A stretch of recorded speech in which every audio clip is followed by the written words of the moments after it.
Hello students, welcome to my YouTube channel.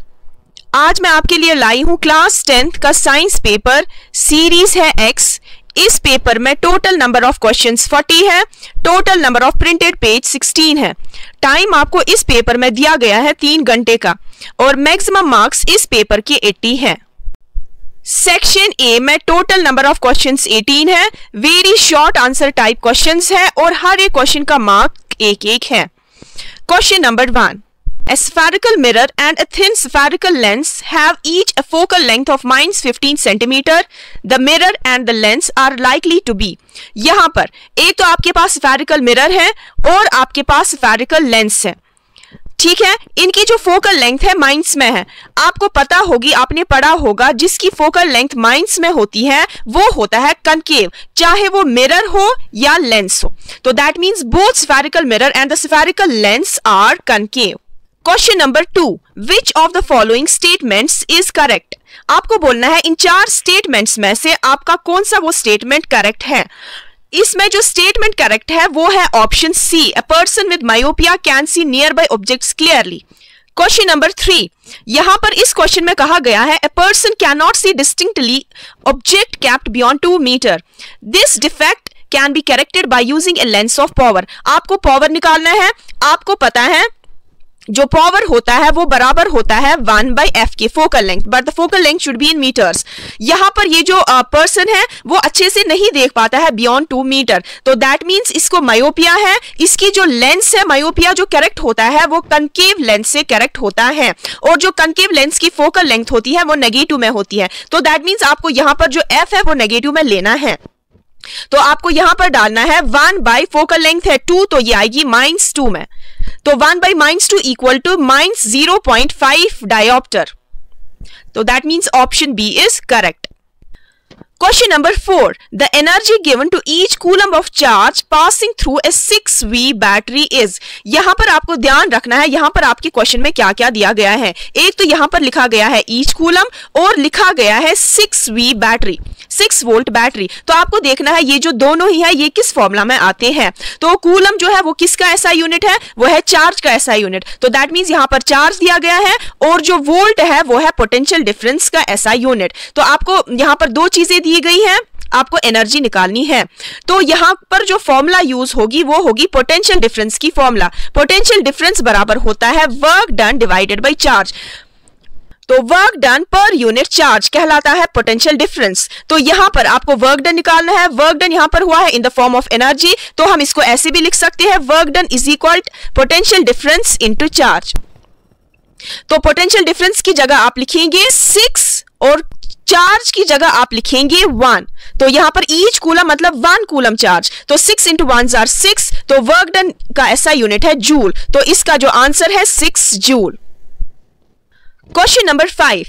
Which among the following is used to find out the direction of magnetic field lines around a current carrying straight conductor? यहां पर आपको बोलना है इनमें से कौन सा option correct है, और यहां पर आपको जो direction of magnetic field lines देता है वो देता है Maxwell's right hand thumb rule. तो डायरेक्शन मैग्नेटिक फील्ड की होती है वो हमें देती है Maxwell's right hand thumb rule, और जहां से हमारे फिंगर्स कर्ल करते हैं वही हमें मैग्नेटिक फील्ड की डायरेक्शन देती है, और हमें थंब को पॉइंट करना होता है towards the direction of current. Question number 6. 3 solutions A, B and C when tested with universal indicator showed pH as 5, 1 and 13 respectively. Based on this observation, choose the correct statement from the following. तो मुझे लगता है यहाँ का जो correct statement है वो है it may be option D, क्योंकि जो 5 है वो weak acids का होता है, 1 जो है वो strong acidic होते हैं और 13 जो है वो strong base होते हैं। Question number 7. CuO plus H2 gives Cu plus H2O. इसका करेक्ट ऑप्शन है option C, CuO is an oxidizing agent. Question number 8. Which among the following represents the functional group of aldehydes? And the correct option is option B. Question number 9.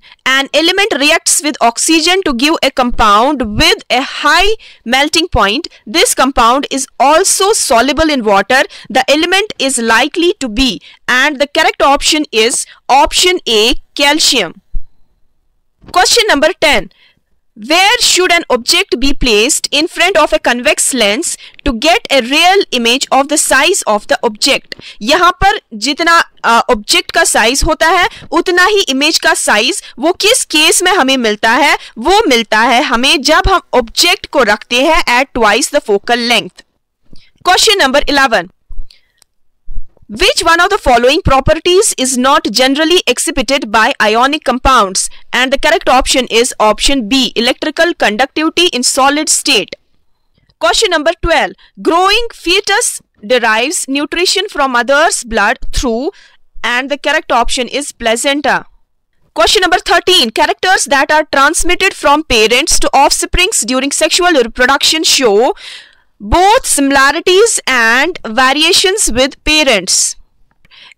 In an ecosystem, the 10% of energy available for transfer from one trophic level to the next is in the form of, and the correct option is option B, chemical energy. Question number 15. Which is the correct sequence of the components of a reflex arc? And the correct option is option D, receptors, sensory neuron, spinal cord, motor neuron and muscles. अब इसके बाद question number 16 to 18 है, दो statements दिए गए हैं assertion and reasoning वाला. आपको बोलना है इन चार ऑप्शंस में से कौन सा ऑप्शन करेक्ट है.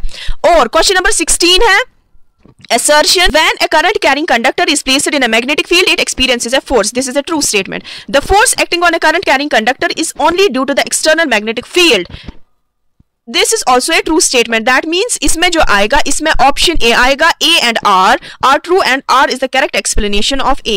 Now next question number 17. In human male, testes are external, abdominal and lie in secretal sacs. This is also true and the reason is secretum keeps temperature lower by 2 degrees Celsius for normal spermatogenesis, and this is also true. And इसमें भी पहला ही आएगा. Assertion and reason are true and reason is the correct explanation of A. और तीसरा question है food web is the network of food chain which are interconnected at various trophic levels, और इसका reason है in a food web one organism में occupy more than one position, और इसमें भी पहला ही करेक्ट है. Both assertion and reason are true and the reason is the correct explanation of assertion. अब आपका सेक्शन बी है जिसमें क्वेश्चन नंबर 19 से लेकर 28 तक है और हर एक क्वेश्चन का मार्क्स 2-2 है. Question number 19. What happens to the image distance in the eye when we increase the distance of an object from the eye? यहां पर जब हम इमेज डिस्टेंस को बढ़ाते हैं ऑब्जेक्ट डिस्टेंस का कुछ नहीं होता है, क्योंकि यहां पर आपको लिखना है there is no change in the image distance in the eye as image is always formed on the retina. आपको पता है रेटिना पर ही इमेज बनती है और यहां पर जो यहां की जो फोकल लेंथ है वो चेंज कराता है सीलियरी मसल्स, इसीलिए यहां पर इमेज डिस्टेंस का कुछ नहीं होता है, कोई चेंज नहीं होती है. Question number 20. We cannot read a printed page by holding it very close to our eyes. Why? ये इसीलिए होता है अगर हम कोई रीडिंग मटेरियल को अपने 25, आपको पता है जो least distance of distinct vision है वो है 25 centimetre. If we put any reading material 25 centimetre से आगे तो क्या हो सकता है, हमारी आंखों पर स्ट्रेन आ सकता है, जो सीलियरी मसल्स है उन पर दबाव आ सकता है. इसमें आपको लिखना है when we hold a printed page by very close to our eyes less than 25 centimeter, we may see a blurred image. हमें blur दिख सकता है and also feel strain in the eyes because ये जो focal length होती है of the eye lens cannot be decreased beyond a certain limit. Question number 21. Let the resistance of an electrical component remains constant while the potential difference across the two ends of the component decreases to the half of its former value. What change will occur in the current through it? यहां पर आपको जो formula use करनी है वो करनी है V is equal to IR. ये आपको पता है राइट. तो आपको यहां पर निकालना क्या है, आपको यहां पर करंट निकालना है. तो करंट बराबर है ये R हो जाएगा ट्रांसपोज नीचे डिनोमिनेटर में V बाय R. ठीक है. इसके बाद आपका जो पोटेंशियल डिफरेंस है यहां पर इसको डिक्रीज किया गया है आधा, तो आपको V की जगह लिखना है V बाई 2 क्योंकि पोटेंशियल डिफरेंस को हाफ किया गया है फिर डिवाइडेड बाई R. राइट तो इसमें आएगा यहां पर जो जब डिवाइड R में है, जब यहां पर डिवाइड की साइन मल्टीप्लाई में चेंज करती है R का हो जाएगा रेसिप्रोकल, ये बन जाएगा V by 2 into 1 by R. Right इसके बाद आपको करना है, यहां पर ऊपर आएगा v, नीचे आएगा ट्वाइस r। अगर हम 2 को बाहर निकालेंगे ये आएगा 1/2 और ब्रैकेट में v बाय r। आपको पता है जो v बाय r है ये किसके बराबर है, करंट के। तो आपको v बाय r के बदले क्या लिखना है, करंट। तो ये आएगा हाफ करंट।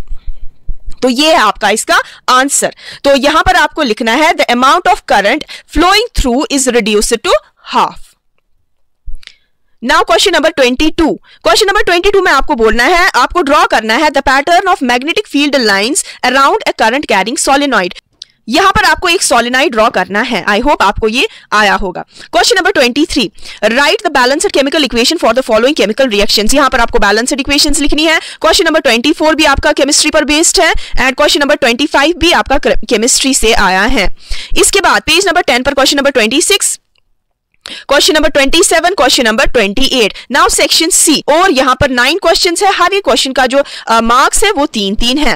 और पहला क्वेश्चन आपके फिजिक्स से आया है। The potential difference between the terminals of an electric heater is 60 volt. When it draws a current of 4 ampere from the source, what current will the heater draw if the potential difference is increased to 120 volt? आपको इस क्वेश्चन में 60V दिया गया है, मतलब आपको potential difference दिया गया है, और आपको 4A दिया गया है। A मतलब एम्पियर। एम्पियर किसका ऐसा यूनिट है, एम्पियर है करंट का ऐसा यूनिट। तो दैट मींस आपको यहां पर करंट दी गई है और आपको यहां पर पोटेंशियल डिफरेंस दिया गया है। तो आपको पता है ओम्स लॉ की फॉर्मूला V = IR। क्या क्या दिया गया है, आपको पोटेंशियल डिफरेंस दिया गया है, दैट मींस V दिया गया है, और I करंट दिया गया है। इससे आपका निकलेगा R। यहां पर V की जगह आप 60 लिख सकते हैं और I की जगह आप लिख सकते हैं 4। तो 60 डिवाइडेड बाई 4 कैंसिलेशन करके आएगा 15। तो आपका R जो निकला वो आपका निकला 15। रेजिस्टेंस का ऐसा यूनिट ओम है, तो यहां पर R आया 15 ओम। तो यहां पर आपको बोलना है what current will the heater draw अगर हम पोटेंशियल डिफरेंस को इंक्रीज करेंगे बाय 120 वोल्ट। अब आपके पास R है और आपके पास पोटेंशियल डिफरेंस है, तो आपको फिर से ये फॉर्मूला लगानी है V = IR। अब आपको निकालना है क्या, करंट निकालना है। अब आपको यहां पर करंट निकालना है, आपके पास रेजिस्टेंस भी है, आपके पास पोटेंशियल डिफरेंस भी है। तो इसके बाद आपको क्या करना है, तो आप I लिख सकते हैं। यहां पर जब आप I लिखेंगे तो आप लिखेंगे V/R। तो I = V/R, I = V/R। अब आपको V की जगह लिखना है 120 वोल्ट, क्योंकि यहां पर पोटेंशियल डिफरेंस को इंक्रीज किया गया है। इसके बाद R जो आपका निकला 15 ओम। इसको कैंसिलेशन करके आपका आएगा 24/3। फिर इसके बाद 3 से कैंसिलेशन करके 3 8 are 24। तो दैट मींस 8 एम्पियर आपका यहां पर आंसर है इस क्वेश्चन नंबर 29 का। इसके बाद यहां पर आपको इंटरनल चॉइस दी गई है। आपको दूसरा क्वेश्चन या आपको ऊपर वाला क्वेश्चन करना है या आपको ये वाला क्वेश्चन करना है। An electric iron of resistance 20 ohm takes a current of 5 ampere, calculate the heat developed in 30 seconds.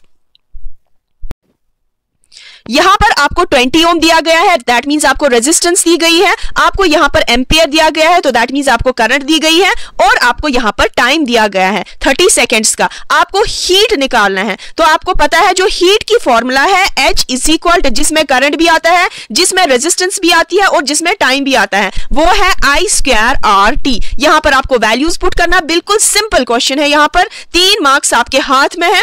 तो करंट की जगह आपको लिखना है 5 का स्क्वायर, रेजिस्टेंस की जगह आपको लिखना है 20 और टाइम की जगह आपको लिखना है 13। बिल्कुल सिंपल है, कोई यूनिट्स आपको चेंज नहीं करने हैं यहां पर। तो आपका यहां पर आता है 5 5 are 25 × 20 × 30। तो आपका आंसर यहां पर आता है हीट का 15,000 जूल।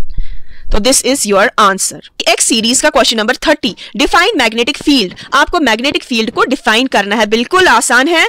ठीक है, जो मैग्नेट के इर्द गिर्द जो विसिनिटी होती है, जो सराउंडिंग होती है, वो होती है magnetic field. List any 3 sources of magnetic field. यहां पर आपको जो 3 सोर्सेज है मैग्नेटिक फील्ड के, जहां पर मैग्नेटिक फील्ड क्रिएट होता है, वो है permanent magnet, current carrying conductor है दूसरा, और तीसरा है इलेक्ट्रोमैग्नेट। तो बिल्कुल आसान है, या तो आपको ये करना है व्हाट इज एन इलेक्ट्रोमैग्नेट, ये डिफाइन करना है। State any 2 points of differences between an electromagnet and a permanent magnet. बिल्कुल इजी क्वेश्चन है। Question number 31, differentiate between combination and decomposition reactions with the help of examples. या what is a balanced chemical equation? Why should chemical equations be balanced? Question number 32.